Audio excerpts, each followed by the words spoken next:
Have you ever heard that saying that says, only mad dogs and Englishmen out in the noonday sun? Well, I'm afraid I'm one of those today, although I'm not English. But I might be a bit mad because it is hot as blazes on this late August day. But I really need to get some things planted for the fall. And I'm just going to hold my breath and hope that these things actually will germinate. I'm going to plant some lettuce today, and I'm going to try to tuck it in places that might have a little bit of shade protection under some of the trellises where I have squash and melons growing. Hopefully that will cool the soil just a little bit. So I'm going to plant some lettuce today. I'm going to plant a couple of different kinds. One I really love is called a Crawford Bibb lettuce, and I like that one because it does well. Actually, it does well all seasons, but it holds up well in the heat. At this point, I got heat. I'm also going to plant a loose leaf lettuce called Drunken Woman. Don't you love the name of that? And also some speckled Bibb because it does grow pretty quickly and it's a very tasty lettuce.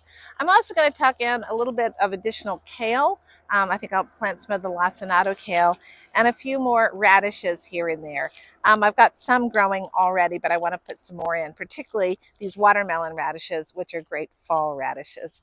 So, I'm in the shade right now, but I'm gonna go in there where it's out in the bright sun. I'm going in. Here is the trellis, and you can see there's good shade underneath it, dappled shade. And I'm gonna attempt to plant some of these lettuces both on this side as well as this side. And we'll see what, if anything, survives. Now on this side over here, I've just pulled a ground cherry that had planted itself. And here's another ground cherry that is finishing up. This was a self-planted one. You can see all the ground cherries on the ground. And I'm just going to go ahead and pull it. I will say that it's a good bit cooler underneath this trellis of my Trumbacino squash. Got Trumbacino squash growing over here. Here's one of them. And I have some melons finishing up over here.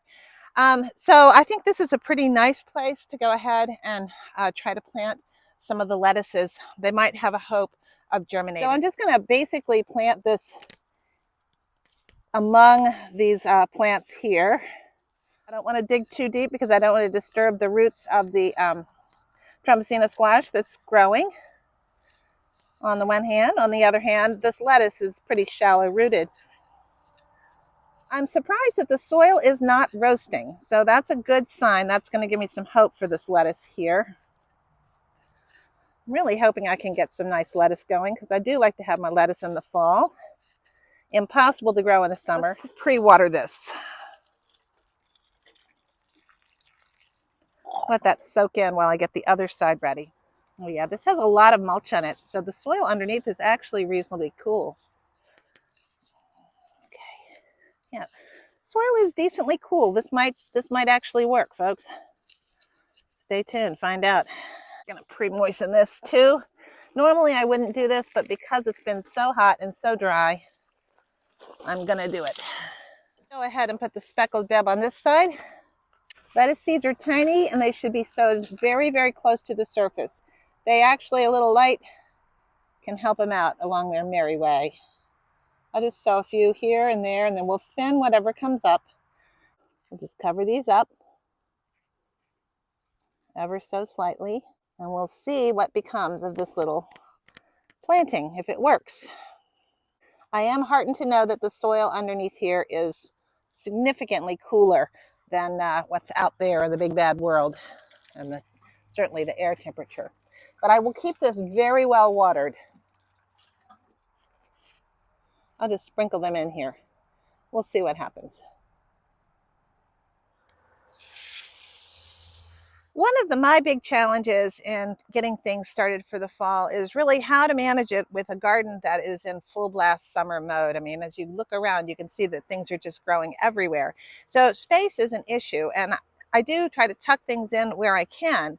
The only challenge with that is as the big garden dies down, the summer garden dies down, I don't want to have to be caring for things in so many different places.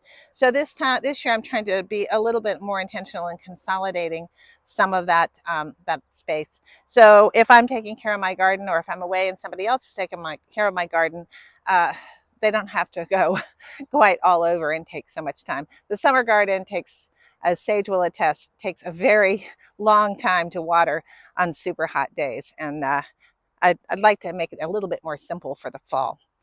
All right, well, let's go ahead and think about where to put in some of this lacinato kale here. Now, over in this corner where I have this massive amount of lemon balm and my big peppers and my basil, I do have some kale that has started. This is called Thousand Head Kale, and I planted it a while back, and it is growing, so that is a positive thing. If I get 3 of these growing better, I might actually move a couple of these. Wait a minute, is that a kale or is that a tomato? That's a tomato. Don't want that.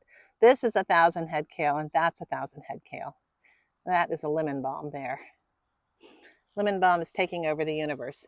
So I could go ahead and stick a kale here and there and maybe over in front of this cucumber row on the same theory that this is the east side of the garden and it does get a little bit of shade now and then. Let's start by watering.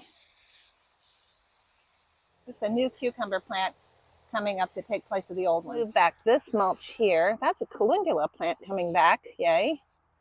Calendula will bloom in the spring and then it'll bloom again, which is very nice of it. I think we could put some kale plants right in here. Now, if I have to end up covering these up to protect them against insects, cabbage, worms, and such, I can do that. This is lacinato kale, and kale seeds are very small. We'll just kind of put them put a few seeds every few inches, and right, we'll just cover that up.